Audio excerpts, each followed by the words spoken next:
Hey, look, it's Audrey Snyder, They found formerly me. of PennLive.com, out here in Chicago, Big Ten Media Days, now with DKPittsburghSports.com. You got it, Bob. Got a lot of time with James Franklin and three of his players, Brian Gaia, Naeem Mortman-White, Brandon Bell, today. And what did you learn that you didn't know at the start of the day? I already knew the 4 core values, so I had that nailed. I don't know if you know them, Bob. You know them? I don't. Okay, well, they came up a couple times. But to me, one of the big takeaways was special teams use. Saquon Barkley's a guy they're planning to give a crack on special teams. Where that goes, to me, is going to be a little more interesting. I think that'll be a camp. I mean, it worked so well last year in the Temple game when they had Naeem Mortman-White on special teams and he tore his ACL, so why wouldn't you put a key player on special teams? And Naeem wanted to clear the air on that, Bob. Maybe he was talking directly to you, I'm not sure.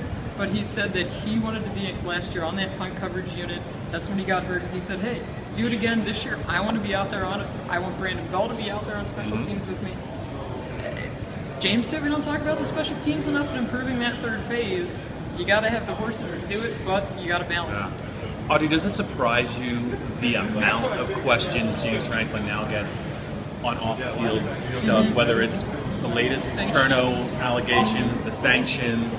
Somebody brought up the statue today, and whether that negative recruiting.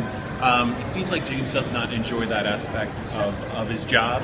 I know you asked him about it, but the amount of questions he gets about stuff that's really does not involve the current team. Does it surprise you how much he has to answer for?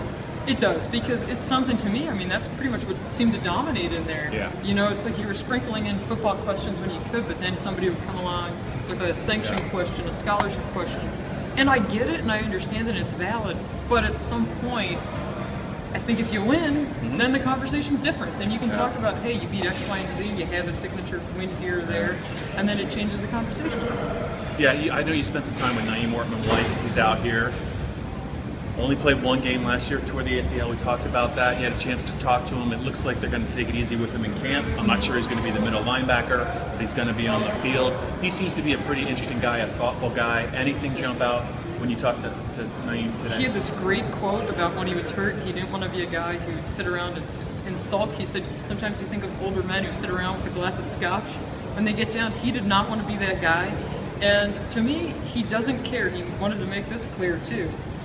He doesn't care if he's in the middle, if he's on the outside. Brandon Bell said he doesn't care if Orton's in the middle, on the outside. The box backers are interchangeable, which is good news for Penn State, because Mortman-White, if you remember, Bob, he's actually played all 3 spots. That's right. That's right. So, good problem to have. I don't know about you, but I could use a glass of scotch right now. She's Audrey Snyder. I'm Bob Flounders. We'll have more from Big Ten Media Days on Tuesday.